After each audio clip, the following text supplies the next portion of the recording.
So when did that whole push-up challenge for vets start? And let's talk a little about that, because it's something I've had a few Navy SEALs on her podcast. I've actually had a whole bunch of Navy SEALs on our podcast, and Ray Care, a whole bunch of them, and it's something that we've talked about and about that. I mean, the mental aspect of coming back from certain challenges, and it was the other day I was reading somewhere, I heard on a podcast, they say more vets die from suicide than die at war. Am I right with that stat? Yeah. Yeah. So let's talk a little about that. Where did that push-up challenge start, and how, as a society, like what could be done to, and obviously you're doing your part, but what could be done more? Because it feels like there's not enough being done by enough people to really, really give back and really help these individuals at another level. No, it's not. And, it's because it's stigmatized, and also because people don't make it an issue until it happens to them. Yeah. And that's human nature, right? It's like cancer or any other thing that, it's like, people will laugh about or mock it, even on social media, or even you got these bullies or however you have, they don't say anything, but when it happens to them, their family, to someone they care about, then they want to talk about it, march about it, be about it. When they should be about it, talk about it, march about it every day, or have the compassion and empathy to know and understand that every person may be going through something. Me as a big guy, I've been bullied. I get bullied all the time on social media. People tell me, go kill yourself, go do this. You shouldn't be alive. Do you think it affects me? I have PTSD. Yeah. So I had to learn how to do that and how to combat that. That's why I meditate in the morning. And I think about everything that's negative. So when the 22 vets, when I started the 2,222 push-ups a day, it's for the 22 vets that commit suicide a day. But that's the vets. So the military doesn't take record of that aftermath of kids, spouses, cousins, anybody, grandfather. It doesn't talk about them. That's just the vets. Yeah, that's crazy. Yeah, when you think about that, yeah.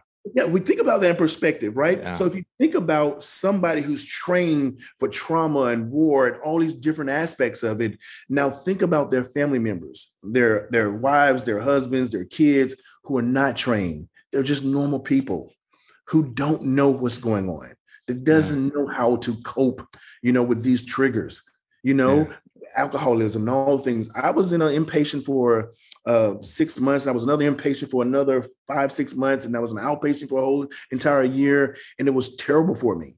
I was combative, meaning that my mind, and all they did was sedate me with medication. I was a big guy, right? That's the most logical thing to do. Let's get him under control, right? But you didn't help me. You weren't helping me. Right? That control part of it, just medicating me, did not do it. So when I finally decided to do the 2,222 for the 22 vets, was that 22 vets, and we were doing a 22 challenge, people were doing 22 push-ups a day, so forth, so on. But I said, we needed something more. I'm a big guy. Nobody's going to look at me and say, oh, he did 22 push-ups. Oh, well, right?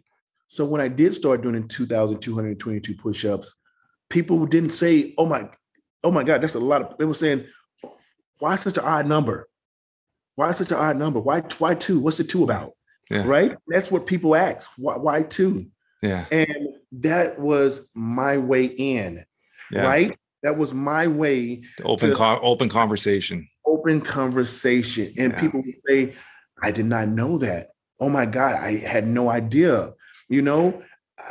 Like you, my causes are real, but I also have to be very strategic with them. I have to be very cautious with them, because you can have everybody out here doing the exact same thing that have relevance and no relevance, but you have to have people that's going to be able to engage with you and understand it. And then think about the 2,222 push-ups, even at my size, people are like, oh, you're too big for that, until I actually get on the floor and I'm doing all these events. And I'm like, okay, we're going to push.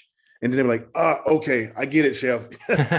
I got it. And, they'll do my one push-up challenge and they'll cry, from young kids to first responders to military guys who like, it's not about the push-up, the numbers.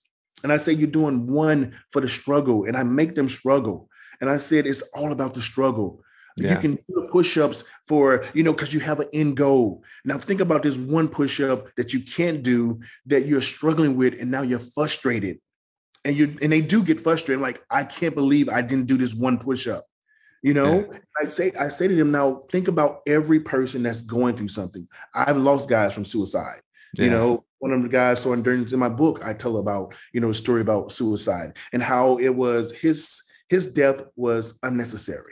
Like a lot of kids that are unnecessary. It comes from that secondhand or that third-hand trauma, or people just being mean, or people just bullying just because they can, or they grouping up together just to attack someone. And I mean, it's happened to me, and it's like, how do I deal with this? And people don't understand that, that we're all trying to do this thing together. And so that's why I'm fortunate and I'm grateful and humble, because I went viral a lot for the push-ups or for the biceps.